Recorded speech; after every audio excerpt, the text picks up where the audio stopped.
जय गुरु। महाराष्ट्र की कीर्तन परंपरा एक समृद्ध, सजीव, धार्मिक, सांस्कृतिक धरोहर है।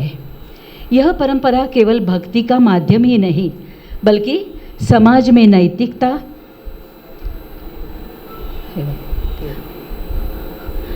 और जागरूकता का संदेश देने वाली एक प्रभावशाली कला है।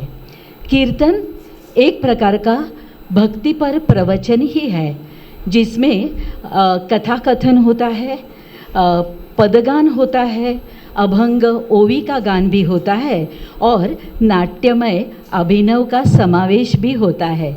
जो व्यक्ति कीर्तन करता है उसे कीर्तनकार या हरि पाठक कहते हैं। वह धार्मिक शास्त्रों, संतवाणी, पुराणों और जीवन के अनुभवों को भावपूर्ण तरीके से श्रोताओं तक पहुंचाता है। इस कीर्तन मुख्यतः दो भागों में किया जाता है। पूर्व रंग, जिसमें नांदी, अभंग, ओवी, श्लोक आदि होते हैं, और उत्तर रंग में मुख्य कथा या प्रसंग होता है, जिससे गाकर अभिनय के साथ और प्रसंगों के माध्यम से प्रस्तुत किया जाता है। मेरी क्षमतानुसार ठाकुर बानी को मराठी भाषा में भावानुवादित करके महाराष्ट्र में कथन करने का आशीर्वाद मुझे परम पूज्यपाद वर्तमान आचार्य देव से मिला है। वह आशीर्वाद की ओर मेरा यह एक प्रयत्न है, छोटा सा कदम है। आज की ठाकुर बानी इस तरह से है। भगवान वास्तविकता है। ठाकुर कहते हैं कि भगवान वास्तविकता है। अनजान कल्पना से तुम अपने भगवान को मूर्त करने की चेष्टा नहीं करो। व्यर्थता में चिरावसन्न होने का पथ मत बनाओ। तुम्हारी सभी या अधिकांश वृत्तियाँ सार्थक होती है वहाँ अपने प्रयोजन, प्रीति, भक्ति और प्रेम को नियोजित करो। तुम्हारे भगवान वही तुम्हारे बोध में प्रकृत होकर प्रकट होंगे, जैसे श्री कृष्ण में अर्जुन के भगवान। भय नहीं, चालार साथी। श्री श्री ठाकूर अनुकूल चंद्र। नमस्कार मंडळी। युगपुरुषोत्तम श्री श्री ठाकूर अनुकूल चंद्र यांच्याबद्दल जाणून घेण्यासाठी आज आपण इथे जमलेलो आहोत। बैद्यनाथ धाम, देवघर, झारखंड इथे त्यांचा आश्रम आहे आणि त्यांचे आज प्रपौत्र आश्रमाची धुरा सांभाळत आहेत। जगभरामध्ये सुमारे 3 ते 3.5 कोटी या संख्येने त्यांचे शिष्यगण आहेत। आम्हीही त्यांच्यापैकी एक आहोत। आजचं कीर्तन ही ठाकुरांच्या चरणी यथोचित अशी गुरुदक्षिणा आहे असं मी समजते। नुकतीच गुरुपौर्णिमा आपण साजरी केली आहे। मीनलच्या पुढाकाराने आज हे सगळं साध्य होतं आहे आणि तुम्ही सगळे उपस्थित राहिल्यामुळे खरोखरच मला खूप आनंद होतो आहे। विस्तृत प्रमाणात लिखित स्वरूपामध्ये त्यांचे हजारो उपदेश उपलब्ध आहेत। त्यापैकी एक उपदेश आपण आज विचारात घेणार आहोत आणि कीर्तन स्वरूपामध्ये तो सादर केला जाणार आहे। तेव्हा सावचित्तानं ऐका आणि भक्तिरसात बुडून जा। ठाकूरजींचा उपदेश असं सांगतो, कल्पनेच्या मूर्तीमध्ये देव नको शोधू रे। कल्पनेच्या मूर्तीमध्ये देव नको शोधू रे। मनामधल्या भावामधुनी त्याचा अनुभव घे रे। पूजापाठ फक्त नको, पूजापाठ फक्त नको, सेवा भाव तू ठेव रे। विहित कर्म करत राही, त्यातच देव पहारे। अर्जुनाने निश्चयाने धरले हाती शस्त्र रे। तेव्हा दिसे कृष्ण सखा, साक्षात भगवान रे। भीती नको, नको शंका, चल पुढे निर्धाराने। पाठीशी तुझ्या देव आहे, अमूल्य या विश्वासाने, अमूल्य या विश्वासाने। आता ऐकूया युगंधरा पाध्ये हिच्याकडून विहित कर्माचे महत्त्व या विषयावरचं एक कीर्तन। युगंधरा मंदार पाध्ये ही इंजिनियर आहे, युवा कीर्तनकार आहे। तिला प्रेरणा तिच्या आजीकडून म्हणजे ह.भ.प. सरोज प्रभाकर सरडे यांच्याकडून मिळालेली आहे।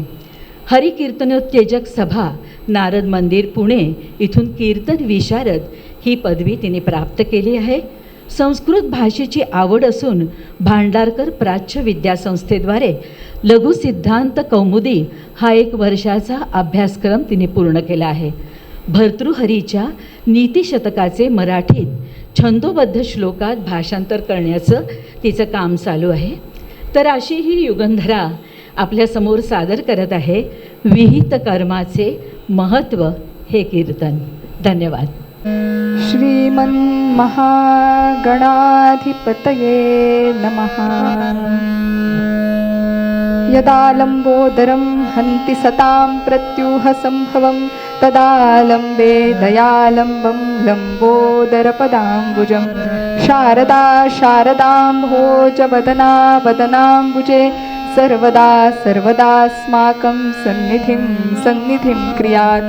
नमस्तस्मै भगवते नारदाय महात्मने कामक्रोधविहीनाय ऋषीणां प्रवराय च. गुरुर्ब्रह्मा गुरुर्विष्णुः गुरुर्देवो महेश्वरः गुरुः साक्षात् परब्रह्म तस्मै श्री गुरवे नमः. रत्नाकराधौतपदां हिमालयकिरीटिनीं ब्रह्मराजर्षिरत्नाढ्यां वन्दे भारतमातरम्. पुण्डलीकवरदा हरिविठ्ठल श्री ज्ञानदेव तुकाराम पंढरीनाथ महाराज की जय. देवर्षि नारद महाराज की जय. महर्षि वेदव्यास मुनि महाराज की जय. आर्य सनातन वैदिक हिंदू धर्म की जय. श्री श्री ठाकुर अनुकूल चंद्र की जय. जय जय रघुवीर समर्थ. हरि जय जय राम राम कृष्ण हरि. हरि जय जय राम राम कृष्ण हरि. हरि जय जय राम राम कृष्ण हरि. हरि जय जय राम. गोवर्धन धर गोपाल नरस. गोवर्धन धर गोपाल नरस. गोकुल संकट हारी. हरि जय जय राम राम कृष्ण हरि. हरि जय जय राम.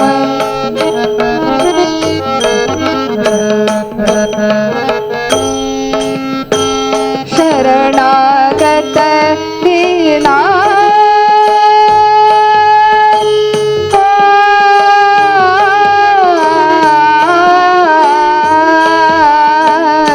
शरणागत दीना चरणी नहीं करुणा दृष्टि निहारी. राजा राम करुणा दृष्टि निहारी. रामा करुणा दृष्टि निहारी. हरि जय जय राम राम कृष्ण हरि. हरि जय जय राम.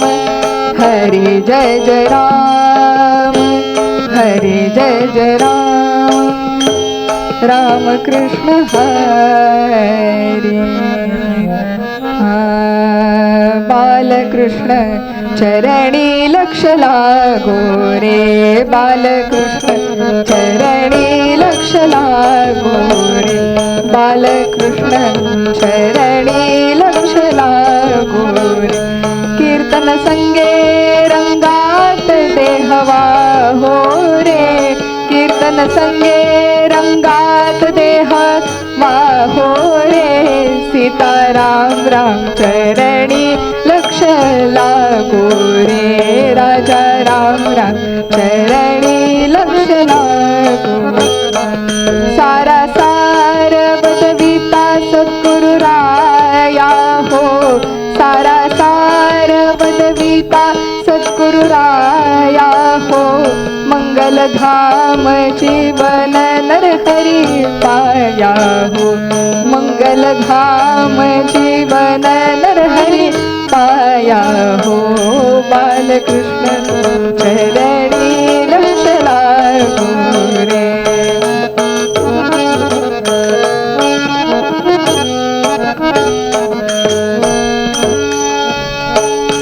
सद्रूप चिन्मय नारायण रूप ध्याऊ हो. सद्रूप चिन्मय नारायण रूप ध्याऊ हो. तन्मय होवो नि बलवंत प्रेमे गाऊ हो.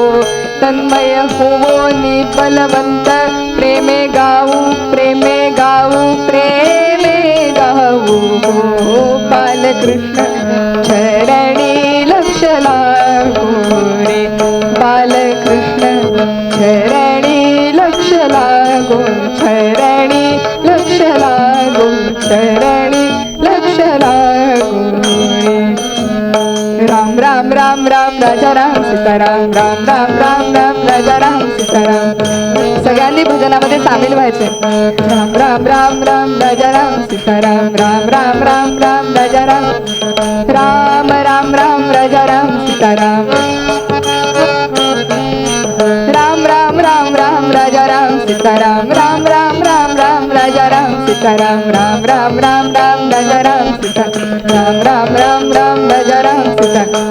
बोला पुंडलिक वरदे हरी विठ्ठल श्री ज्ञानदेव तुकाराम. पंढरीनाथ महाराज की जय. देवर्षी नारद महाराज की जय. महर्षी वेदव्यास मुनी महाराज की जय. आर्य सनातन वैदिक हिंदू धर्म की जय. जय जय रघुवीर समर्थ.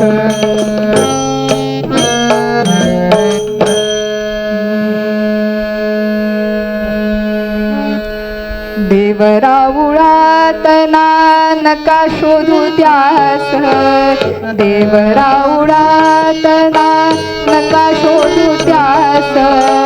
अंतरी घरी तो निरंतर वास. अंतरी घरी तो निरंतर वास. पूजा पाठी रमला तव भक्तिभाव भोळा. पूजा पाठी रमला तव भक्तिभाव भोळा. विसरला दयाच्या निर्गुण रूपाला. कार्यशक्ती प्रीती ठेव तू सदैव. कार्यशक्ती प्रीती ठेव तू सदैव. राबतो जो हात पाहि त्यात देव. राबतो जो हात पाहि त्यात देव. धीर अर्जुनाने शस्त्र हाती धरले. धीर अर्जुनाने शस्त्र हाती धरले. छत्र श्रीहरीचे त्यास प्राप्त झाले. छत्र श्रीहरीचे त्यास प्राप्त झाले. देव सत्य आहे न धारणा फुगाची. देव सत्य आहे ना धारणा फुगाची. विहित कर्म करिता भेट होई त्याची. ठाकुर दयाल सांगे फिर फिरोनी. प्रेममय दयाल सांगे फिर फिरोनी. नित्य करा काम नाम घ्या मुखानी. नित्य करा काम नाम घ्या मुखानी.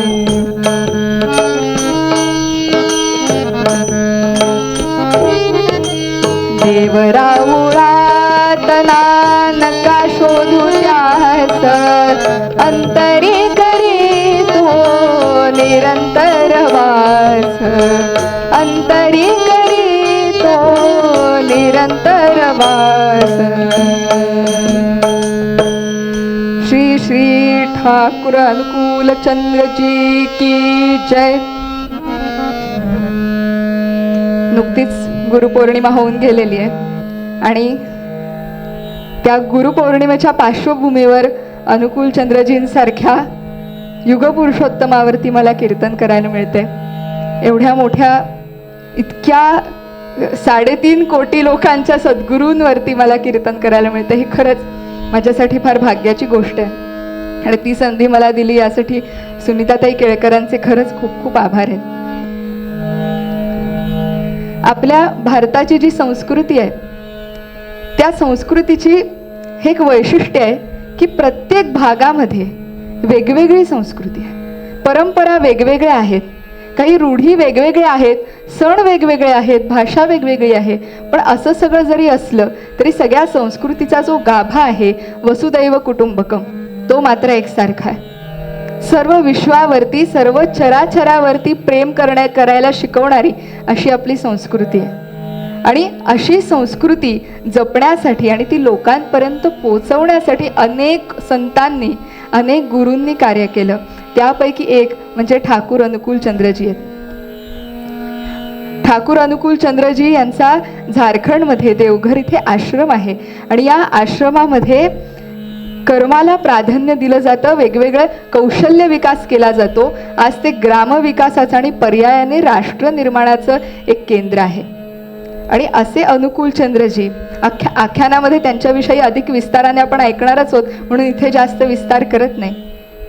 पण अशा अनुकूल चंद्रजींनी त्यांची जी वचनं आहेत त्यापैकी एक वचन आज निरूपणासाठी घेतलंय आणि त्याचा मराठीमध्ये अभंग रूपांतर हे सुनीताजी केळकरांनी केलेलं आहे. तर तो जो अभंग त्यांनी तयार केलेला आहे, ठाकूरजींचे ते शब्द आहेत, त्याचा थोडा अर्थ समजून घेण्याचा आपण या कीर्तनाच्या पहिल्या भागात पूर्वरंगामध्ये प्रयत्न करूया आणि मग कथेकडे वळू.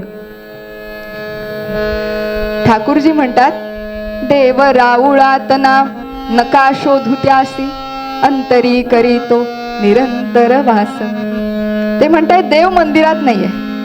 आता आपल्याला देव मंदिरात नाहीये माहीत असतं, पण आपण नेहमी देवाला नमस्कार करायला मंदिरातच जातो. तर याचा अर्थ असा आहे की देव फक्त मंदिरात नाहीये, देव सगळीकडे आहे. आपण देवाला फक्त मंदिरात पाहतो, बाकी कुठेच पाहत नाही. हा खरा आपला दोष आहे. आणि देव कुठे आहे? अंतरी करीतो निरंतर वास. माणसाला आयुष्यात काय हवं असतं? माणसाला आयुष्यात सुख हवं असतं, आनंद हवा असतो. पण तो नेमका कुठे आहे ते आपल्याला कधीच कळत नाही. आपण तो आजूबाजूच्या गोष्टीमध्ये शोधत राहतो. जसं कस्तुरी मृग, त्या कस्तुरीचा वास नेमका कुठून येतोय हे शोधण्यासाठी सैरावैरा पळत सुटतं, तसंच काहीसा माणूस करत असतो. पण कस्तुरीचा वास हा कस्तुरी मृगाकडेच असतो आणि आपला आनंद हा आपल्याकडेच असतो. तो आपला आनंद आपण शोधला पाहिजे. आणि तो कसा मिळेल? हा देव कसा मिळेल? तर विहित कर्म करता भेट होई त्याची. हा देव कसा मिळणार आहे? विहित कर्म केल्यानेच त्याची भेट होणार आहे. अर्जुनाचं उदाहरण अनुकूल चंद्रजी देतात. वीर अर्जुनाने शस्त्र हाती धरले, छत्र श्रीहरीचे त्यास प्राप्त झाले. महाभारताच्या युद्धाचा प्रसंग आपल्याला सगळ्यांना माहिती आहे, नवीन काही नाही, पण थोडी वातावरण निर्मिती करते. महाभारताच्या युद्धाचा प्रसंग आहे. 2 सैन्य कौरवांचं आणि पांडवांचं एकमेकांसमोर उभी आहेत. निर्णायक युद्ध आहे बरं का हे.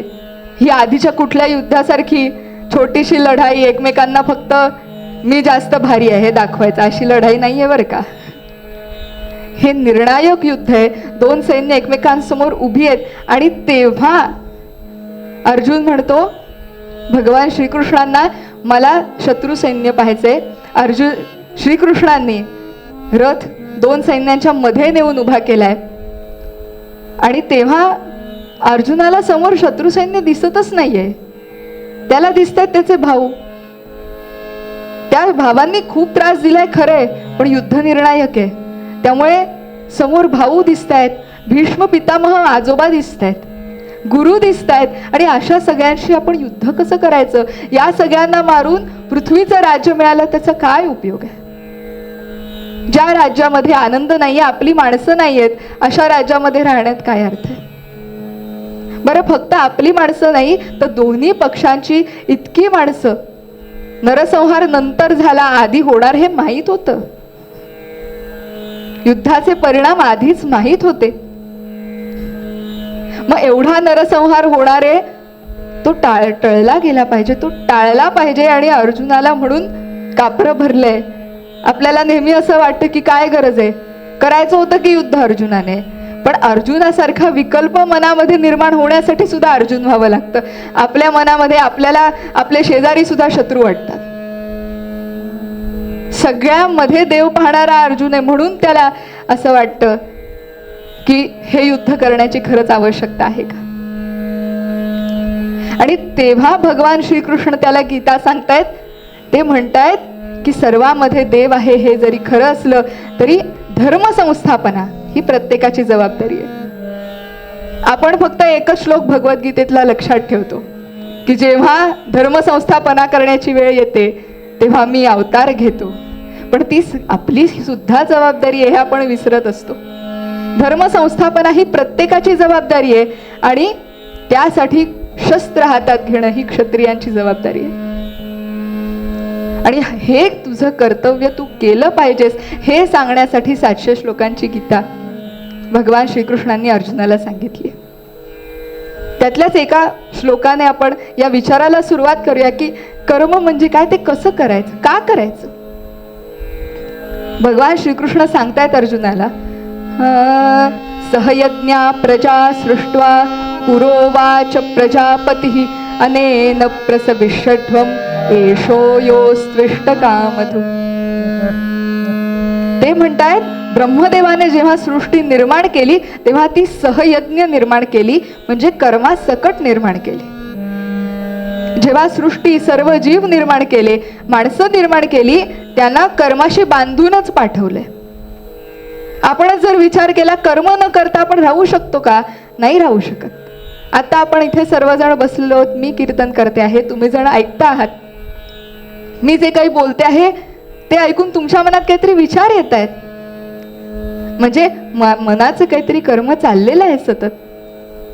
आपण अगदी झोपलेलो सुद्धा जेव्हा असतो तेव्हा जागा असतो त्याच्यापेक्षा दसपट वेगाने आपला मेंदू काम करत असतो. त्यामुळे आपली कर्मापासून सुटका नाही, कर्म हे आपल्याला बांधलं गेलेलं आहे. आणि असं जर आहे तर मग अनुकूल चंद्रजी आपल्याला सांगतायत की असं जर आहे तर कर्म व्यवस्थित करा ना. जी गोष्ट करायचीच आहे ती व्यवस्थित करायला काय हरकत आहे. आणि म्हणून ते आपल्याला सांगतायत कार्यशक्ती प्रीती ठेव तू सदैव. कार्यशक्ती प्रीती ठेव तू सदैव, राबतो जो हात पाहि त्यात देव.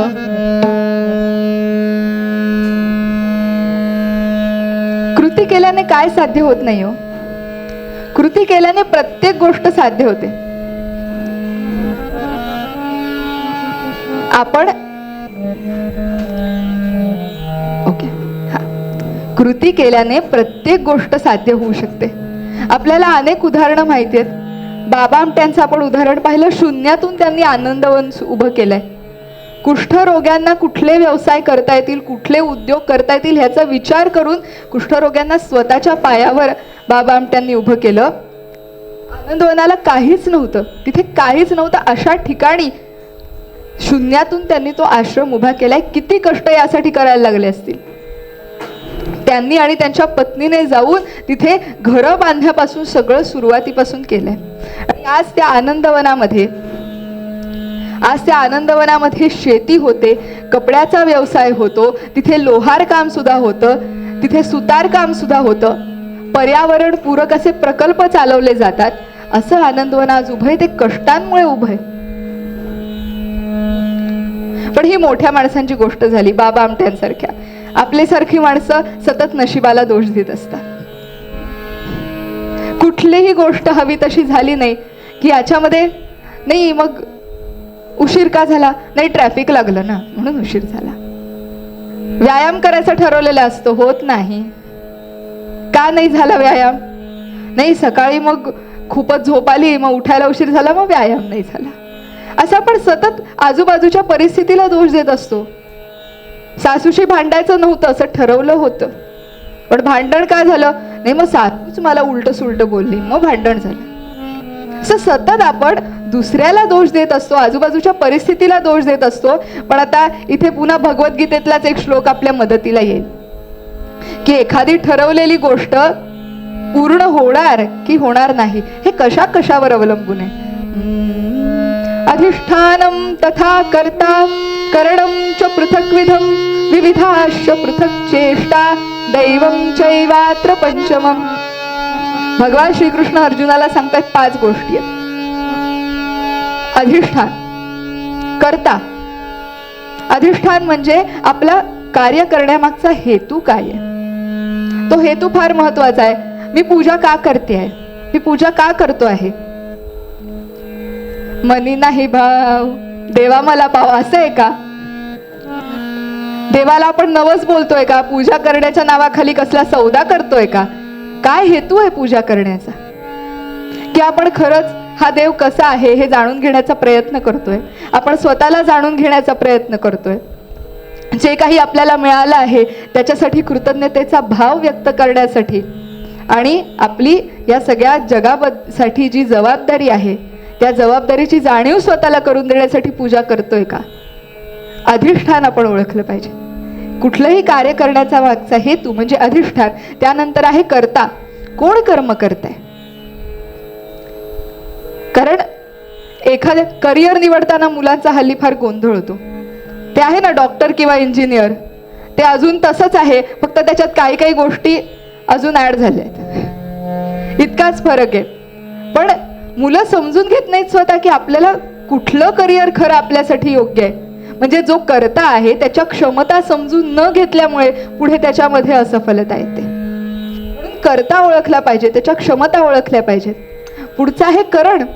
काय साधनं आपण वापरतो. बंदुकीशी तलवारीने युद्ध होईल का, नाही होणार. तसं ज्या कर्मासाठी जे साधन गरजेचं आहे तेच आपण वापरलं पाहिजे. दुसऱ्या कुठल्याही साधनाने ते कार्य सफल होणार नाहीये.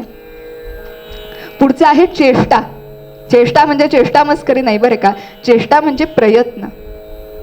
Success is proportional to hard work. आपण किती मनापासून किती सातत्याने त्याच्यासाठी प्रयत्न करतो एखाद्या कार्यासाठी, हे सुद्धा महत्वाचं आहे. आणि याच्यामध्ये फक्त किती प्रयत्न करतो नाही, सातत्य सुद्धा महत्वाचं आहे. आपले बरेचसे संकल्प हे आठवड्याभरात विरून जातात, पण सातत्य जेव्हा येतं तेव्हा त्यातून काहीतरी आपल्याला उपयोग होतो. अनेकदा हल्ली प्रश्न आपल्या संस्कृतीतल्या ज्या परंपरा आहेत, संध्या करणं, पूजा करणं, काय उपयोग आहे या सगळ्या गोष्टींचा. स्तोत्र म्हणणं, काय उपयोग आहे. पण एकदा म्हणून ते कळत नाही. सातत्याने जेव्हा ते म्हटलं जातं तेव्हा त्याचा फायदा होतो. पाठांतराचे काय फायदे आहेत याच्यावर कित्येक सायकोलॉजिस्ट आता रिसर्च चालू आहे. सुरुवातीला शाळामध्ये पाढे कशाला पाठ करायला लावायचे अशी एक लाट आली होती. आता लहानपणापासून मुलांना पाठांतर करायला लावा अशी परत लाट आली. तर प्रयत्न हे महत्वाचे आहेत. आणि शेवटचं आहे दैव, शेवटचं आहे नशीब. 5पैकी शेवटचं आहे नशीब. त्या 4 गोष्टी आपल्या हातात असताना त्या 4 गोष्टी जणू काही नाहीच आहेत असं धरून आपण फक्त दैव दैव दैव दैव, ते असं झालं म्हणून माझं काम नाही झालं, त्याने तो वाईट वागला म्हणून मी त्याच्याशी असं केलं, हे सतत आपण फक्त दैवालाच दोष देत असतो. पण उरलेल्या 4 गोष्टी आपल्या हातात असतात. बोट दाखवण्यासारखं आहे, उरलेली 4 बोट आपल्याकडेच असतात. कर्माने खूप काही साध्य होऊ शकतं. आजूबाजूच्या परिस्थितीचा आपण नीट विचार करून जर कर्म केलं तर नक्कीच साध्य होऊ शकतं. हल्ली म्हणतात ना, नुसतं हार्ड वर्क नाही, स्मार्ट वर्क पाहिजे. समर्थ सुद्धा हेच सांगतायत बरं का. हे नवीन शब्द आहेत, या जुन्या शब्दांमध्ये समर्थांनी हेच सांगितलंय. विचारून बोले विवंचून चाले, तयाचे निसंतप्त तेही निमाले. बरे शोधल्या वीण बोलू नको हो, जनी चालणे शुद्धने मस्त राहो. ते म्हणतात विचारून बोले, बोलण्याच्या आधी 10 वेळा विचार कर. विवंचून चाले, विवंचना म्हणजे एखाद्या गोष्टीचा सांगोपांग विचार करणं, आजूबाजूच्या परिस्थितीचं आकलन करून घेणं आणि कुठली कृती योग्य आहे. कारण एकदा झाले बोललेला शब्द आणि केलेली कृती परत येत नाही. टाइम मशीन ही फक्त कल्पनाच आहे, ती आपल्याला प्रत्यक्षात आणता येत नाही.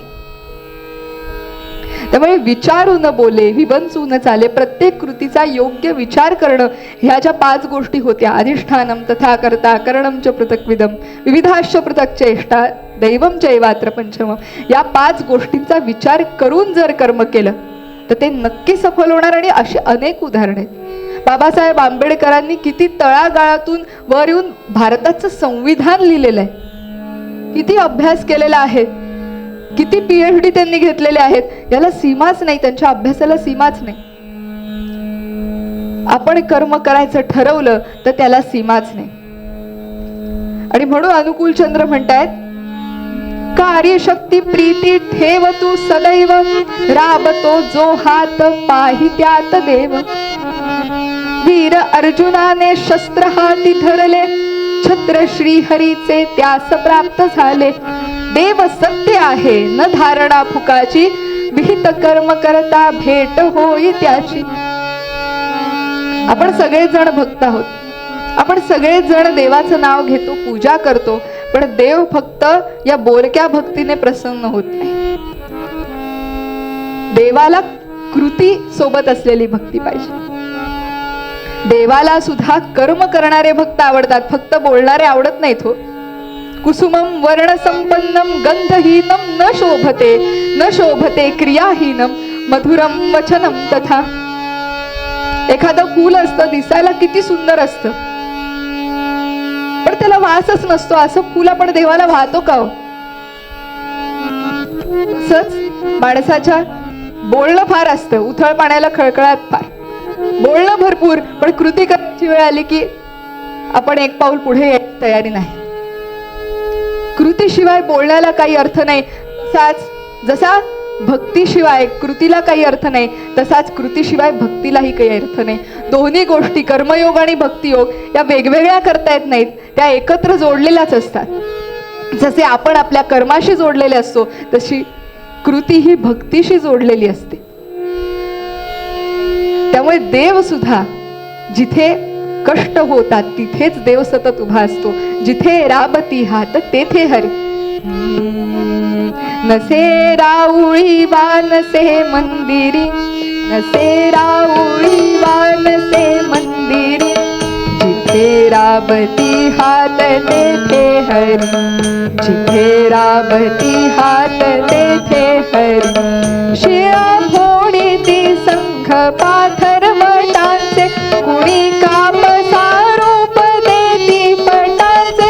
शिळा फोडीती संघ पाथर वटांचे, कुणी कापसा रूप देती पटांचे. दया घरी नांदतो तो मुरारी, जिथे राबती हात तेथे हरी, जिथे राबती हात तेथे हरी. जिथे काम तेथे उभा श्याम आहे, नभे धर्म रे घर्म ते रूप पाहे. जिथे काम तेथे उभा श्याम आहे, नभे धर्म रे घर्म ते रूप पाहे. वसे तो सदा स्वेद गंगे किनारी, जिथे राबती हात तेथे हरी, जिथे राबती हात तेथे हरी.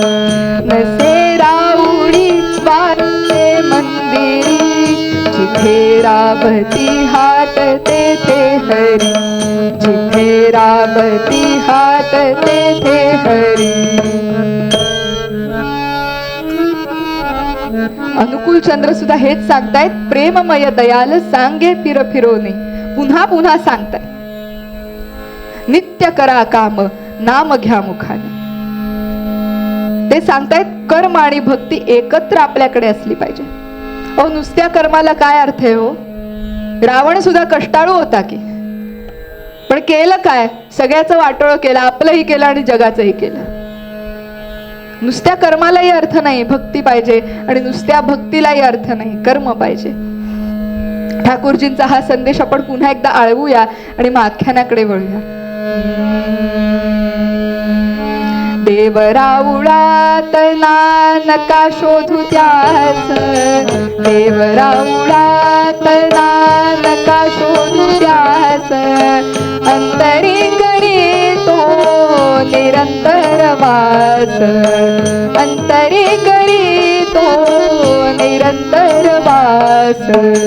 कार्य शक्ती प्रीती ठेव तू सदैव कार्य शक्ती प्रीती ठेव तू सदैव राबतो जो हात पाहि त्यात देव राबतो जो हात पाहि त्यात देव प्रेममय दयाल सांगे फिर फिरोनी ठाकुर दयाल सांगे फिर फिरोनी नित्य करा काम नाम घ्या मुखानी नित्य करा काम नाम घ्या मुखानी देवराउळात नका शोधू जास अंतरी करी तो निरंतर वास देवराउळात देवराउळात देवराउळात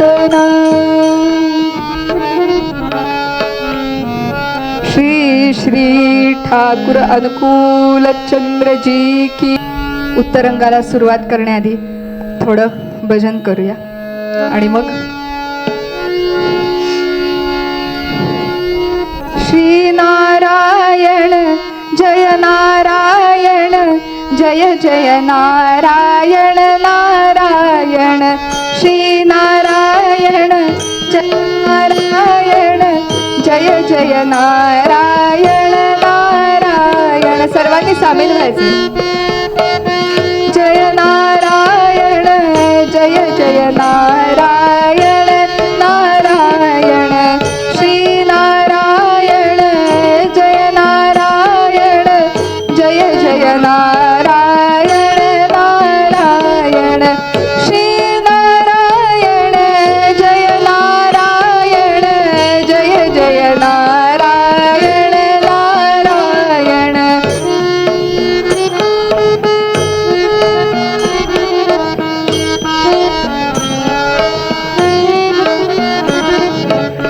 श्री नारायण जय नारायण जय जय नारायण नारायण.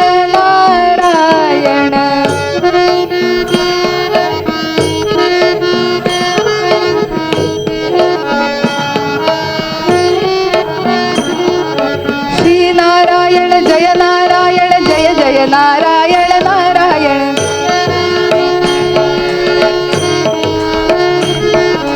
श्री नारायण जय नारायण जय जय नारायण नारायण.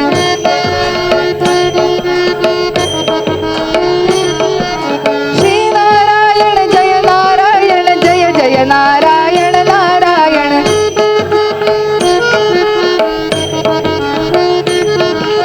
श्री नारायण जय नारायण जय जय नारायण नारायण.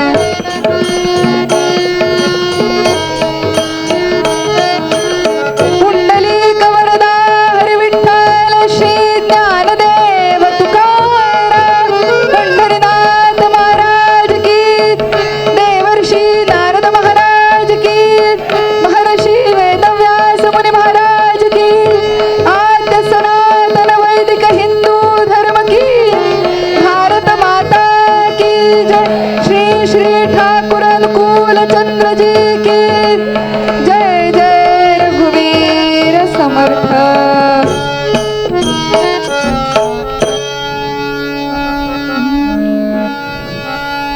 कथा आहे स्वातंत्र्यपूर्व काळातली. भारताला स्वातंत्र्य मिळालं नव्हतं आणि फाळणी सुद्धा झालेली नव्हती. सिंधू नदी आणि पूर्व बंगाल हे दोन्हीही भारतामध्ये होतं. आणि तेव्हा पूर्व बंगालमध्ये हिमायतपूर नावाचं एक छोटंसं गाव अतिशय सुंदर आहे हो. त्या काळामध्ये आजच्या इतकी जंगलतोड झालेली नव्हती. शहरीकरणही झालेलं नव्हतं. त्यामुळे गाव आपलं सौंदर्य टिकवून होतं. छान टुमदार घरं होती. भरपूर झाडी होती. थंड वारा वाहत होता. ऊन जरी असलं तरी हवा मात्र थंड. हल्ली सिमेंटचं जंगल झालंय. त्यामुळे जरा ऊन आलं की सगळी हवा गरम होते, पण झाडं असली की हवा थंड राहते. आणि अशी थंड हवा, छान टेकड्यांवरती गवत आहे, गवताला फुलं आलेली आहेत छोटी छोटी, हे फुलपाखरं भिरभिरतायत. गावातून इच्छामती नावाची एक नदी वाहते. प्रवाह तिला चांगला आहे बरं का, ओढ आहे भरपूर नदीला. आणि असं हे सुंदर गाव, लक्ष देऊन असा विचार करा, आपण ड्रोन मधून असं त्या गावाकडे बघतोय वरून खाली, आणि त्या नदीच्या किनाऱ्याजवळ कोणतरी अगदी लहान 4-5 वर्षाचा असेल असं मूल, असा एक मुलगा पळत पळत पळत पळत नदीकडे येतोय. जोरात तो धावतोय, नदीकडे येतोय. का धावतोय? कुठल्या फुलपाखरामागे धावतोय की काय? पण नाही, तो नदीकडे आला आणि नदीत त्याने धपकन उडी टाकली. नदीला भयंकर प्रवाह आहे, पण तरी त्याने नदीत उडी टाकली. हे कुठलं साहस आहे? कोण आहे हा मुलगा? बाळ 5 वर्षाचा, बाळ 5 वर्षाचा उडी टाकतो नदीत धैर्याने. बाळ 5 वर्षाचा उडी टाकतो नदीत धैर्याने. अनुकूल नाव त्याचे, अनुकूल नाव त्याचे. मातृपितृ सेवा करी प्रेमाने.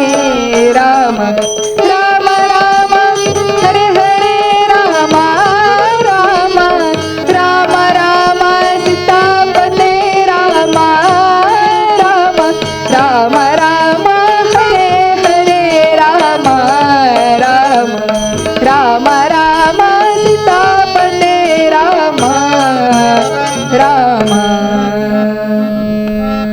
या मुलाचं नाव आहे अनुकूल चंद्र. नदीकडे धावतोय, आणि का धावतोय तर त्याचे वडील आजारी आहेत. वडील आजारी आहेत, घरची परिस्थिती बेताची आहे, घरी मदतीला कोणी नाही, आणि नदी पलीकडच्या वैद्यांकडून औषध आणायचंय. त्या नदीला प्रवाह आहे, त्याची तमा न बाळगता नदीत उडी टाकतो, औषध घेऊन येतो आणि पुन्हा घरी जातो. आणि हे असं एकदा दोनदा नाही, तो सतत करतोय. औषध संपलं की पुन्हा आणतोय.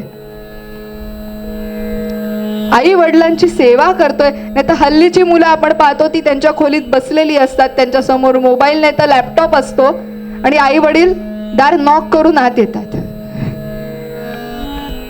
पण याचं कारण, याचं मुलांना दोष देण्याचं काही कारण नाहीये. मुलांनी आई वडिलांना मोबाईलवरती पाहिलेलं असतं म्हणून ती मोबाईल पाहतात. पण अनुकूल चंद्राचे आई वडील लहानपणापासून आपला वेळ त्याला देणारे होते, म्हणून अनुकूल चंद्र ही फक्त आई वडिलांनाच नाही तर आजूबाजूच्या सगळ्या लोकांशी प्रेमानं वागायला आई वडिलांनी त्यांना शिकवलंय. आई वडिलांचे जेव्हा संस्कार उत्तम असतात तेव्हा अशी मुलं होतात. शुद्ध बीजापोटी फळे रसाळ गोमटी. हे अनुकूल चंद्र यांचा जन्म आहे 1888 सालचा. 14 सप्टेंबर म्हणजे ताल नवमीच्या दिवशी त्यांचा जन्म झाला.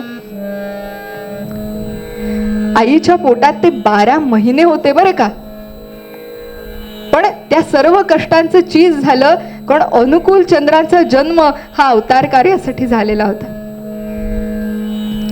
त्यांची आई मनमोहिनी देवी आणि वडील शिवचंद्र चक्रवर्ती. वडील अतिशय कर्तव्यनिष्ठ होते. आई कृष्णाची अतिशय निस्सीम भक्त होती. सतत कृष्णाचा नामजप करत असे. हुजूर महाराज या सद्गुरूंकडून तिने दीक्षा सुद्धा घेतली होती. आणि अशा या दोघांच्या पोटी अनुकूल चंद्र जन्माला आले. आईने नाव सुद्धा अनुकूल असं दिलं. या अनुकूल चंद्रांनी या नावाप्रमाणे स्वतः सतत सगळ्यांना अनुकूल राहिले आणि इतरांना सुद्धा आपल्या कार्याला अनुकूल करून घेतलं. असे अनुकूल चंद्र. आईने नाव दिलं नुसतंच, हल्ली काय काय नाव असतात बापरे, उच्चारताना सुद्धा ततपप होतं. नाव दिलं, प्रत्येक अक्षरामागे एक विचार होता. अकुले पोडिले हीन दीन जने, अकुले पोडिले हीन दीन जने, नुआयो शिर कहियो कथा. कुलदीते तार सेधो प्राणपणे, कुलदीते तारो सेध प्राणपणे, लक्ष करियो तार नाशियो व्यथा. अनुकूल चंद्रांना त्यांच्या आईने या नावातच त्यांचं कार्य सांगितलेलं आहे. ती नावातच कार्य सांगितलंय. ती काय सांगतेय, आपल्या आजूबाजूला जे रंजले गांजलेले आहेत त्यांना कायम आधार दे. ज्यांना आधार नाहीये त्यांना आधार दे. त्यांच्या मनाला शांती मिळेल असं तू वाग. त्यांना मदत कर. जे का रंजले गांजले त्यासी म्हणे जो आपुले, तोची साधू ओळखावा देव तेथेची जाणावा. सगळ्यांना आपलंसं कर. सगळ्यांना आत्मविश्वास दे. भगवंताचं अधिष्ठान दे. यातून समाजाचा पाया यातून पक्का होईल. हे कार्य तुला करायचंय. जसं जिजाऊ साहेबांनी शिवरायांना लहानपणापासून त्यांचं लक्ष सांगितलं होतं की तुला स्वराज्य उभं करायचंय, तसंच या मातोश्रींनी लहानपणापासून या नावातच त्यांच्या गोवलंय की तुला पुढच्या आयुष्यात काय करायचंय. आणि असे अनुकूलचंद्र मातृपितृभक्त इतके होते हो, काय सांगावं. एकदा आई चिडली. आई किती वेळा आई चिडते आपली आणि काहीतरी बोलते. प्रत्येक बोलणं जिव्हारी लावून घ्यायचं नसतं हो. आई चिडली आणि म्हणाली, आजच्या पेपरातलं एकही गणित तुला सोडवता येणार नाही. अनुकूलचंद्र शाळेत गेले. पेपर आला. सगळी गणितं येत होती पण एकही सोडवलं नाही. का? आईचा शब्द खोटा ठरेल. लहानपणी ही अशी भक्ती होती आईवरती. नंतर त्याला अर्थातच मोठेपणासोबत जे शहाणपण आलं त्याची जोड मिळाली. पण ही अशी भक्ती लहानपणापासून होती. अनुकूलचंद्र सतत नामस्मरण करीत असत. सतत आईप्रमाणे कृष्णाचं नामस्मरण करीत असत. खेळताना, खाताना, झोपताना, उठताना, बसताना सतत. त्यामुळे मध्येच त्यांची समाधी लागे. भावावस्थेत जात. अगदी लहान असतानाच सांगते बरं का, तुम्हाला एकदम कोणी मोठे ऋषी डोळ्यासमोर यायचे. हे अगदी लहान असतानाच सांगते मी. भावावस्थेत जात. सगळं विश्व एकच आहे, आपण त्यात विरघळून चाललोय असं त्यांना वाटत असे. आणि मनमोहिनी देवींच्या हे लक्षात आलं. आपल्या सद्गुरूंशी तिने आज्ञा घेतली आणि बाळाला नाव द्यायचं, दीक्षा द्यायची असं तिने ठरवलं. बाळाला नाव दिलं. अजपाजपाची दीक्षा दिली. आणि अनुकूलचंद्र ते नामस्मरण करू लागले. म्हणाले, आई अगं हे मला माहिती आहे, हे असं नामस्मरण मी मला जेव्हापासून आठवतंय तेव्हापासून करतोय. बाळास जेव्हा नाव दिले, बाळास जेव्हा नाव दिले, गर्भातच होते मिळाले. अनुकूल सांगे लढिवाळे, मनमोहिनी अचंबित. मनमोहिनी देवींना आश्चर्य वाटलं. अरे असं होतं, मग मला सांगितलं का नाहीस. तसे अनुकूलचंद्र म्हणतात, नाम जप ही सहज प्रवृत्ती, सर्वच जन असेच करती, मी काही वेगळे करतो की मजला नवते ठाऊक. स्वाभाविक विचार करा. जी गोष्ट आपण लहानपणापासून करत असतो, आपण लहानपणापासून 3च गोष्टी करतो. आपण खातो, झोपतो आणि परत खातो. त्यामुळे या स्वाभाविक असतात, हे आपल्याला माहित असतं. विचार करणं स्वाभाविक असतं, आपल्याला माहित असतं. अनुकूलचंद्राचं नाव सुद्धा असं स्वाभाविक होतं. त्यांना वाटत सगळ्यांकडे हे नाव आहे, पण लहानपणापासून हे नाव त्यांच्याकडे होतं. आईने दीक्षा दिली. अनुकूलचंद्र हळूहळू मोठे होऊ लागले. त्यांचं माध्यमिक आणि उच्च माध्यमिक शिक्षण पूर्ण झालं आणि आता आई वडिलांची अशी इच्छा होती की त्यांनी डॉक्टर झालं पाहिजे. बघा, आई वडिलांनी सुद्धा, आता तुम्ही म्हणाल त्यांनी सुद्धा डॉक्टर हो म्हणून सांगितलं. त्यांनी मुलाला ओळखून सांगितलं मुलाची बुद्धिमत्ता काय आहे, स्वभाव कसा आहे. डॉक्टरीचा पेशा हा व्यवसाय नाहीये होतो, ती सेवा आहे. आणि आपल्या मुलामध्ये हे गुण आहेत. मुलाला सर्वांबद्दल प्रेम वाटतं, तसेच संस्कार लहानपणापासून केले आणि म्हणून हा पेशा हे तू केलं पाहिजेस असं सांगितलंय. आणि त्याप्रमाणे अनुकूलचंद्र कलकत्त्याला डॉक्टर होण्यासाठी म्हणून गेले. तिथल्या कलकत्ता नॅशनल मेडिकल कॉलेजमध्ये त्यांना ऍडमिशन सुद्धा मिळाली. पण प्रश्न पैशाचा, कारण शहरामध्ये राहायला पैसे फार लागतात गावाच्या मानाने. अनुकूलचंद्र जेव्हा कलकत्त्याला आले तेव्हा त्यांच्याकडे एक ट्रंक होती. त्या ट्रंकेमध्ये थोडेसे कपडे, थोडंसं पुस्तकं असतील, पोथी असेल, असं काही सामान आणि अगदी थोडे पैसे. तर या पैशांवर मोठ्या शहरात कसं राहायचं, कुठे राहायचं, छत नाहीये, पैसे कसे कमवायचे माहीत नाहीये.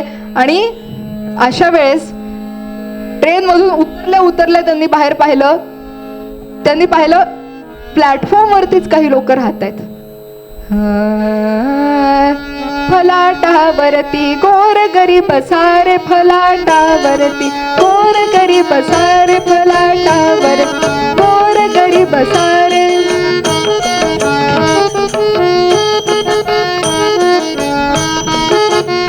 भोजनासाठी सुद्धा झगडणार, भोजनासाठी सुद्धा झगडणार.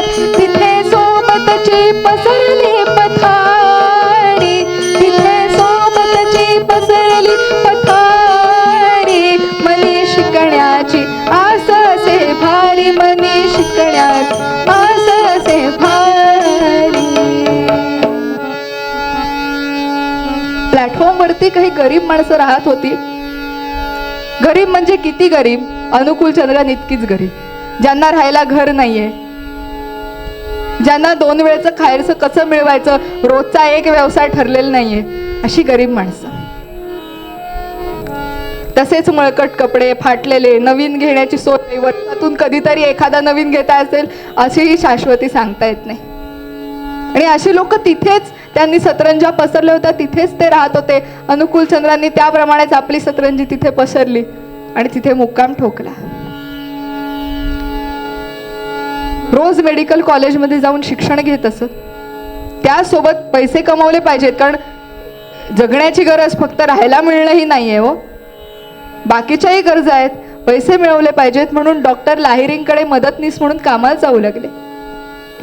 कॉलेजमध्ये ॲलोपॅथी आणि डॉक्टर लाहिरींकडे होमिओपॅथी असं दोन्ही एकाच वेळेस शिकू लागले.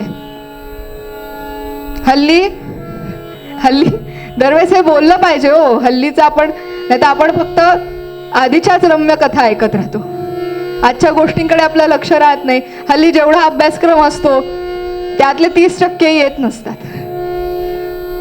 मार्क पडतात पण 30% त्यातलं काही येत नसतं. पण जो खरा शिष्य असतो तो जिथे जिथे जे जे काही शिकायला मिळेल ते सगळं शिकून घेतो. आपण दत्तगुरूंचंच उदाहरण पाहतो. त्यांनी आजूबाजूला जे जे काही दिसलं, माशीपासून वेश्येपर्यंत प्रत्येक गोष्टीतून शिकलेत. म्हणून आज आपण त्यांना सद्गुरू म्हणतो. अनुकूल चंद्र सुद्धा प्रत्येक गोष्टीतून शिकले. असं एका वेळेस ॲलोपॅथी आणि होमिओपॅथीचं शिक्षण घेत असताना इथे ज्यांच्यासोबत ते राहत होते सगळे गोरगरीब लोक, त्यांच्यासोबत सुद्धा अतिशय मैत्रीने राहत होते. नाहीतर आपण इथे 4 वर्षांसाठी आलेलो आहे आणि हे झालं की संपलं असं नाही. जेवढा काळ राहतोय तितका काळ मनापासून राहिले, सगळ्यांशी प्रेमानं राहिले. आई वडील सतत कामात असायचे, पैसे मिळवण्याची सतत त्यांची धडपड चाललेली असायची. तेव्हा त्यांच्या मुलांना गाणी म्हणणं, त्यांच्यासोबत गोष्टी सांगणं, त्यांच्यासोबत खेळणं, त्यांच्याकडे लक्ष ठेवणं असं अनुकूल चंद्र सतत करत असत. सगळ्यांशी मिळून मिसळून वागत असत. कोणाचं काही दुखलं खुपलं, काही दुःख झालं तर त्याच्यावर फुंकर घालत असत. वैद्यकीय ज्ञान तर त्यांच्याकडे होतच आणि सगळे जण त्यांना डॉक्टर बाबू म्हणू लागले. पण आपल्यालाच हा अनुभव आहे, आपण कितीही चांगलं वागलो तरी कोणाच्या न कोणाच्या डोळ्यात खुपतोच. तसं कॉलेजच्या काही मित्रांनी गंमत म्हणून अनुकूल चंद्रांना एक दिवशी वेश्येकडे सोडलं. पण त्या वेश्येच्या समोर सुद्धा तिच्या समोर नतमस्तक झाले आणि तिला म्हणाले आई. आई म्हणाले वेश्येला आणि म्हणाले आई अगं मी तुझ्या मुलासारखा आहे, माझी अधोगती झाली, तुझ्या मुलाची अधोगती झाली तर तुला ती पाहावेल का. आणि तेव्हा त्या वेश्येच्या डोळ्यातूनही घळाघळा पाणी येऊ लागलं आणि पुढे तिने तिची सगळी संपत्ती दान केली आणि ती वृंदावनात निघून गेली. आपल्याला नुसतं वाटलं एवढं काय झालं, एवढं काय झालं असं म्हटलं तर असं स्वामी विवेकानंदांबद्दलही वाटत असेल. माझ्या अमेरिकेतील बंधू आणि भगिनींनो म्हटलं एवढं काय झालं. अशा कशा आपल्याला आश्चर्य वाटतं, अशा कशा 1 मिनिटं 2 मिनिटं लोक सतत टाळ्याच वाजवत होते. तर हे फक्त शब्द नाही आहेत. बंधू आणि भगिनी आपले सगळेच नेते म्हणतात. हे फक्त शब्द नाही आहेत हो, त्याच्या मागेची भावना आहे. त्या भावने ती हे ये हृदयीचे ते हृदयी होतं तेव्हा ती भावना पोचते. तेव्हा अशा 1-2 मिनिटं टाळ्या पडत राहतात. तेव्हा एखादी वेश्या सुद्धा तिला आपल्या आयुष्याचं सार कळतं. कलकत्त्यामध्ये शिक्षण पूर्ण केलं आणि अनुकूलचंद्र आता पुन्हा आपल्या घरी निघाले. तेव्हा सगळी जी प्लॅटफॉर्मवरची माणसं होती, लोक होती, त्यांची कुटुंबच होतं जणू. त्यांनी एक निरोप समारंभ छान आयोजित केला. त्यांना भरपूर भेटवस्तू दिल्या. अनुकूलचंद्रांना तेव्हा एक अजून गोष्ट लक्षात आली, ती म्हणजे इष्टवृत्ती. दुसऱ्यासाठी काहीतरी करणं, दुसऱ्याला काहीतरी देणं, यामध्ये किती आनंद असतो. त्यांच्या पंचसूत्रीमध्ये ही इष्टवृत्ती सुद्धा आहे. पुन्हा आपल्या गावी आले. हिमायतपूरला वैद्यकीय व्यवसाय सुरू केला.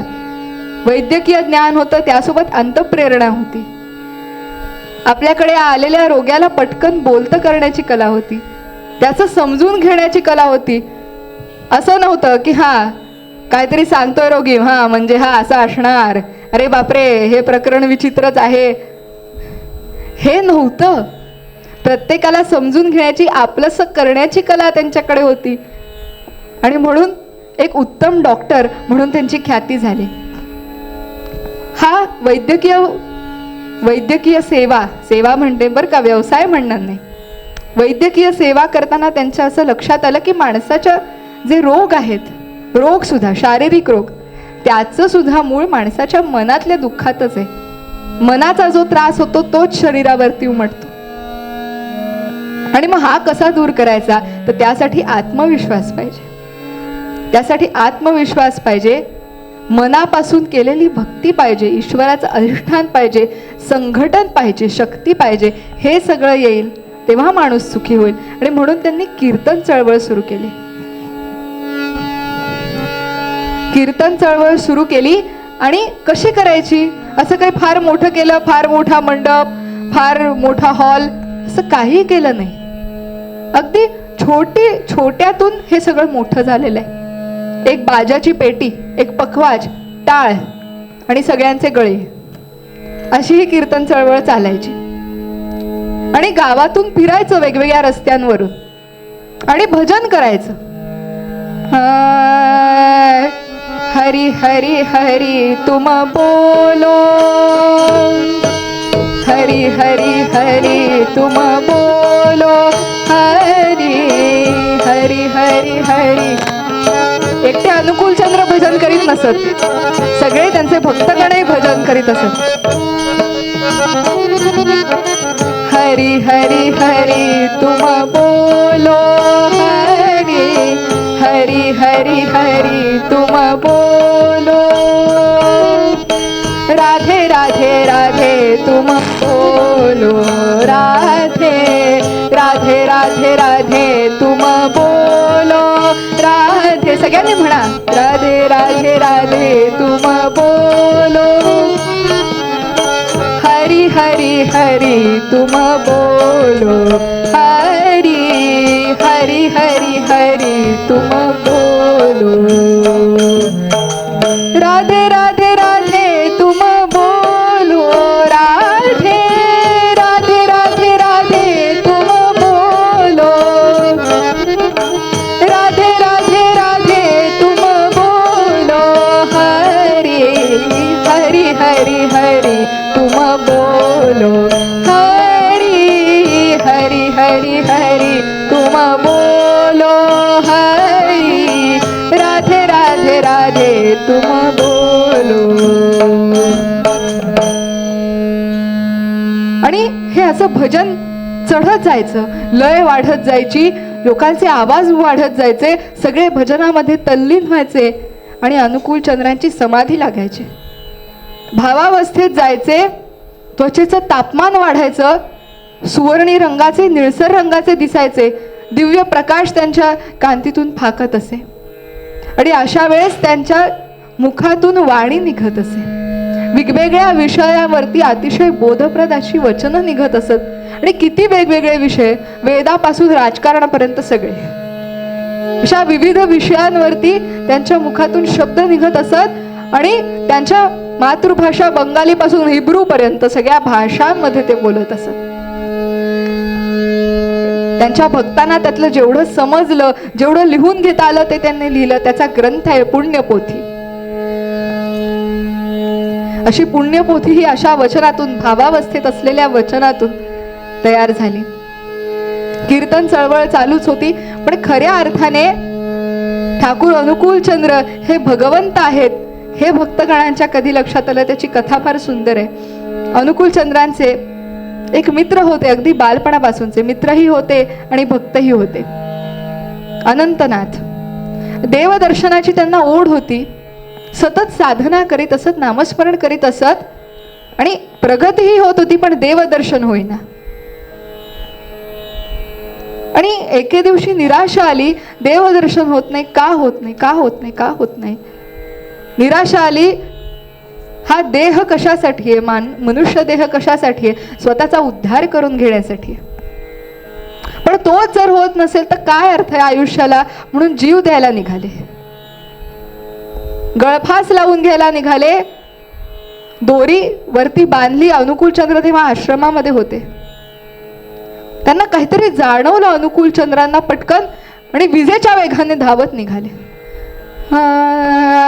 अनुकूल होते आश्रमात,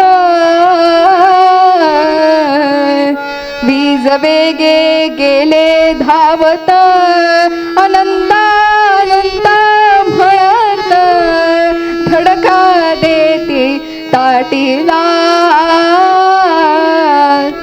अनुकूलचंद्र दाराला धडका देऊ लागले. शेवटी दार तोडूनच आत गेले आणि अनंतनाथांना जाऊन मिठी मारली. म्हणाले, अनंत काय करत होतास? अनंतनाथांना काही उत्तर सुचेना. काय उत्तर देणार आपल्या मित्राला? काही उत्तर सुचेना. तसे अनुकूलचंद्रच म्हणाले, देवदर्शनाचा ध्यास तुझसी, पाहिलेस नाही का मजसी, सदैव आहे तुझ पाशी, बालपणापासून.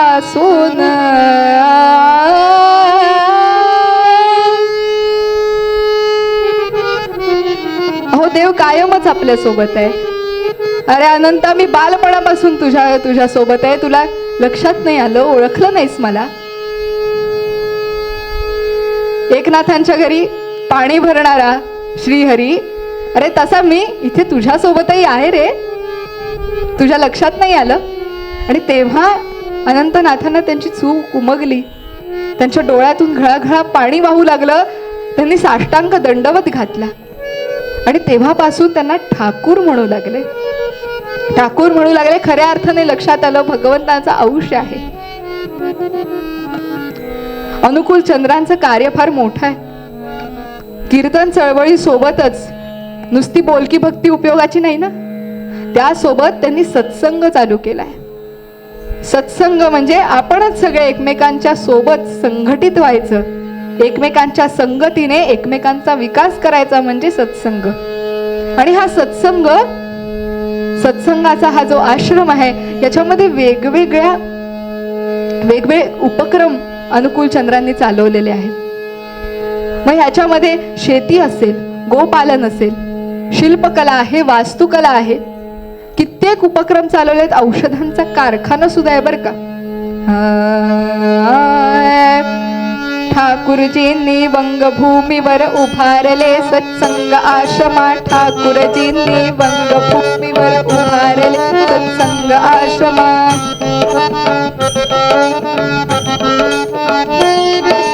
ठाकूरजींनी वंगभूमीवर उभारले सत्संग आश्रमा, चारित्र्याचा झळ जोडतो नवविज्ञाना आणि स्वधर्मा, नवविज्ञाना आणि स्वधर्मा.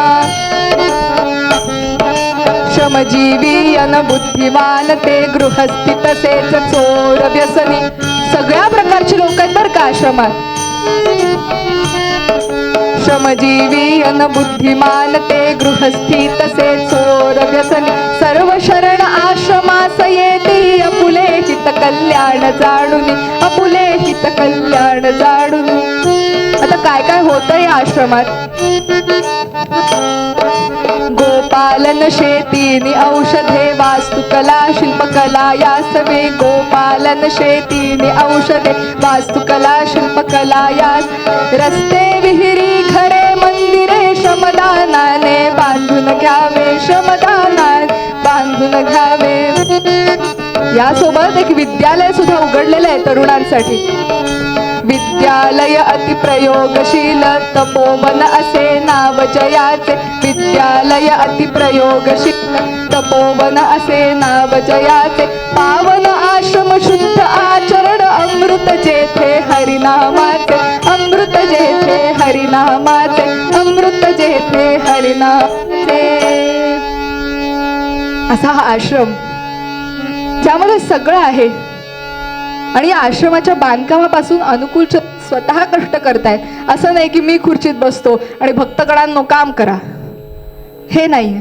स्वतः तिथे विटा उचलण्यापासून सगळं अनुकूलचंद्र स्वतः करतायत. आणि जेव्हा नेता स्वतः काम करतो तेव्हाच त्याच्या मागे लोक उभे राहतात. शिवरायांचं सुद्धा आपण वैशिष्ट्य पाहतो. प्रत्येक लढाईवर ते स्वतः गेलेत. नुसतं आपल्या सरदारांना द्या असं म्हटलेलं नाहीये. त्याप्रमाणे अनुकूलचंद्र प्रत्येक कामात स्वतः पुढाकार घेऊन ते करतायत. कौशल्य विकास. हातात काम असलं की व्यसन लागत नाही. डोक्याला विचार असला की व्यसन लागत नाही. रिकामपणीचे सगळे उद्योग आहेत व्यसन म्हणजे, हे लक्षात आलं. आणि त्यामुळे हा कष्टाचा कर्मप्रधान असलेला आश्रम त्यांनी उभा केला. विद्यालय सुरू केलं, प्रयोगशील होतं. नुसतं घोका आणि ओका असं नाही. प्रयोगशील खऱ्या अर्थाने जिथे शिकायला मिळेल. स्वतःच्या चुकातून माणूस शिकतो, पण चुका करण्यासाठी गोष्टी करून पाहायला पाहिजेत की नाही. या प्रयोगाची संधी जिथे मिळेल असं विद्यालय तपोवन त्यांनी निर्माण केले. या आश्रमामध्ये किती मोठी मोठी लोक येऊन गेलेत. महात्मा गांधी येऊन गेलेत. नेताजी सुभाषचंद्र बोस येऊन गेलेत. बिपिनचंद्र पाल येऊन गेलेत. चित्तरंजन दास येऊन गेले. चित्तरंजन दासांनी तर स्वतः अनुकूलचंद्रांचं शिष्यत्व स्वीकारले, दीक्षा घेतली. आणि असा हा आश्रम मोठा झालेला होता. अनेक भक्तगणाला जोडले गेले होते. एक ग्रामविकासाचं, समाज निर्माणाचं केंद्र झालं होतं. पण स्वातंत्र्यासोबत फाळणी सुद्धा जवळ आली. आणि पूर्व बंगालमध्ये होतं हो हे सगळं. फाळणी जवळ आली आणि अनुकूलचंद्रांच्या लक्षात आलं की ही टाळता येणारी नाहीये. ही धर्माच्या आधारावर होणारी फाळणी आहे. जरी सर्व धर्म एकसारखे असले तरी सुद्धा फाळणी हे सर्वांना कळत नाहीये. हो, काय करावं, सर्वांना कळत नाहीये. धर्माच्या आधारावर फाळणी होतीये आणि हिंदूंचा इथे छळ होणार. आपला आश्रम इथे चालू शकणार नाही. म्हणून असलेलं सगळं बंद करून त्यांना स्थलांतर करावं लागलंय. आपल्या शिष्य परिवारासहित सर्व आश्रम त्यांनी झारखंडमध्ये, आज तो जिथे आहे देवघर, इथे तो हलवला. देवघर मध्ये काय होतं हो? चोर दरोडेखोर होत. म्हणजे एकदा शून्यातून उभा केलेला आश्रम पुन्हा त्यांनी शून्यातून उभा केलाय. आता एकदा केलं ना, फाळणीच झाली, आता काय करायचं आम्ही, आमच्या हातातच नव्हतं, नशीब आडवा आलं त्याला आम्ही काय करणार. जी मोठी माणसं असतात ती नशिबाला कधीही दोष देत नाहीत. प्रत्येक गोष्टीवरती उपाय त्यांच्याकडे असतो. तो का असतो? कारण स्वतःची हिंमत असते, आत्मज्ञान असतं, स्वतःच्या क्षमता माहीत असतात. आपण प्रत्येक गोष्टीवर मात करू शकतो कर्माने, हे माहीत असतं.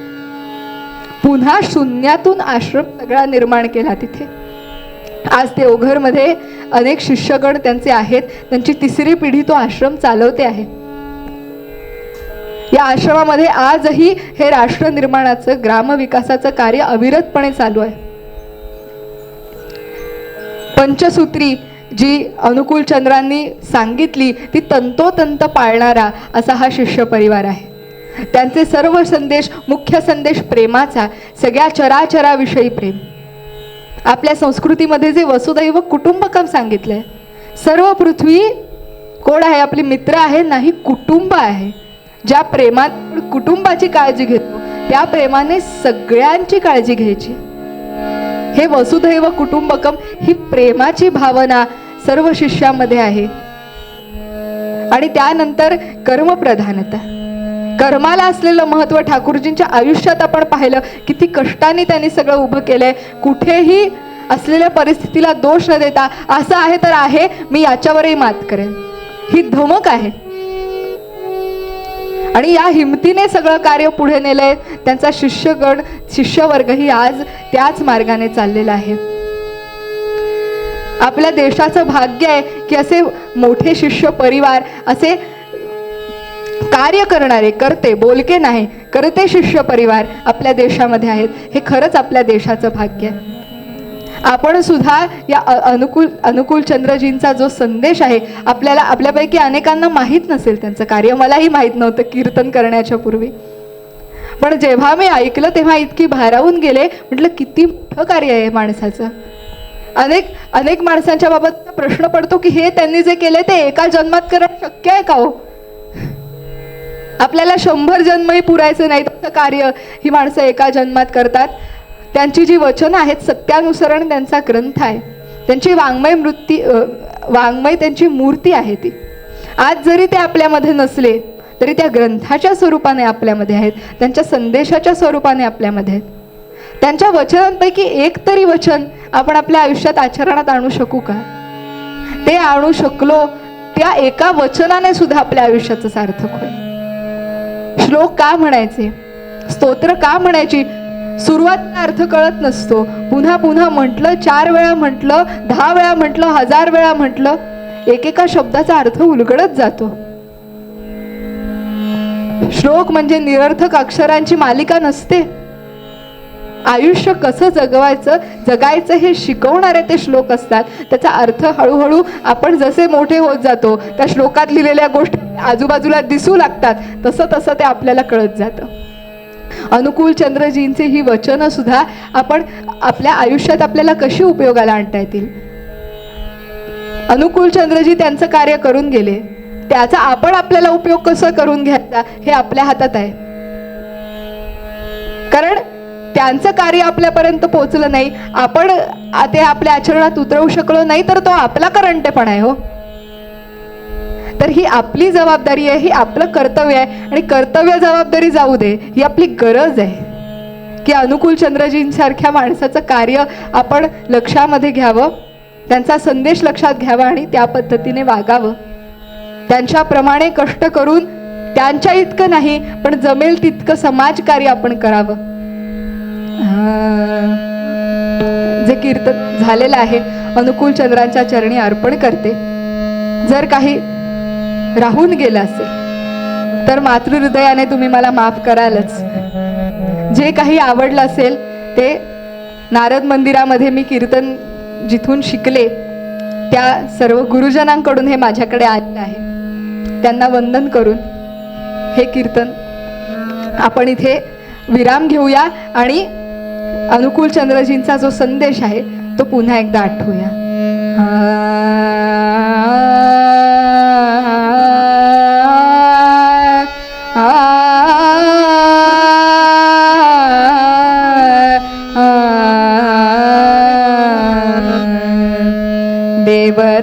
देवराउळातना नका शोधू त्यास, देवराउळातना नका शोधू त्यास, अंतरी करी तो निरंतर वास, अंतरी करी तो निरंतर वास. कार्य शक्ती प्रीती ठेवतो सदैव, कार्य शक्ती प्रीती ठेवतो सदैव, राबतो जो हात पाही त्यात देव, राबतो जो हात पाही त्यात देव. ठाकूर दयाल सांगे फिरोनी, प्रेममय दयाल सांगे फिरोनी, नित्य करा काम नाम घ्या मुखानी, नित्य करा काम नाम घ्या मुखानी. देवराउळातना नका शोधू त्यास, निरंतर वास हेची दान दे गा देवा तुझा विसरण भावा विसरण भावा तुझा विसरण भावा गुण गाईन आवडी हेची माझी सर्व जोडी माझी सर्व जोडी हेची माझी सर्व जोडी न लगे मुक्ती आणि संपदा न लगे मुक्ती आणि संपदा संत संग देई सदा संत संग देई सदा तुका म्हणे गर्भवासी सुखे घालावे आभासी सुखे घालावे आभासी गुण गाईन आवडी हेची माझी सर्व जोडी माझी सर्व जोडी हेची माझी सर्व जोडी पुंडलिक वरदा हरी विठ्ठल श्री ज्ञानदेव तुकाराम पंढरीनाथ महाराज की जय देवर्षी नारद महाराज की जय महर्षी वेदव्यास मुनी महाराज की जय आद्य सनातन वैदिक हिंदू धर्म की जय भारत माता की जय श्री श्री ठाकुर अनुकूल चंद्र जी की जय जय जय रघुवीर समर्थ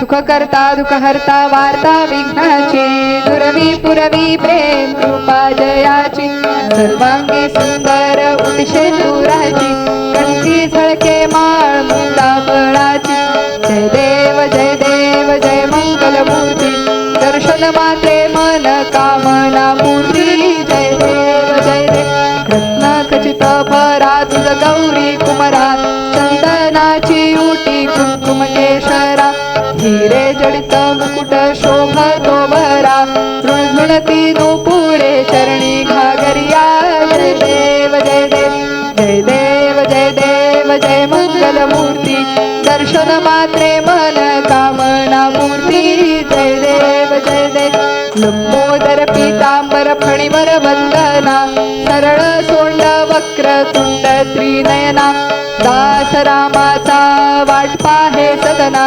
संकटी पावावे निर्वाणी रक्षावे सुरवर वंदना जय देव जय देव जय देव जय देव जय मंगल मूर्ती दर्शन मात्रे मन कामना पूर्ती जय देव जय देव दुर्गे दुर्घट भारी तुझ विण संसारी अनाथनाथे अंबे करुणा विस्तारी वारी वारी जन्म मरणाते वारी वारी पडलो आता संकट निवारी जय देवी महिषासुरमथिनी सुरवर ईश्वर वरदे तारक संजीवन जय देवी त्रिभुवनी भुवनी पाहता तुझ ऐसे नाही सारी श्रमले परंतु न बोलवे काही साही विवाद करिता पडलो प्रवाही ते तू भक्ता लागी पावसी लवलाही जय देवी महिषासुरमथिनी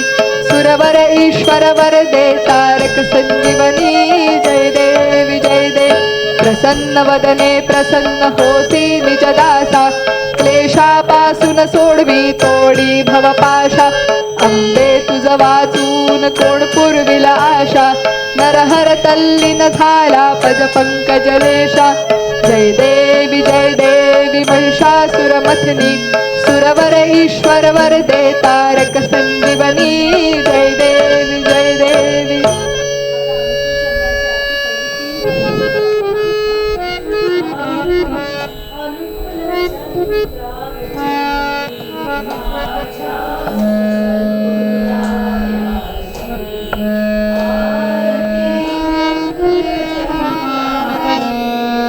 माझ्या सद्गुरु रायांची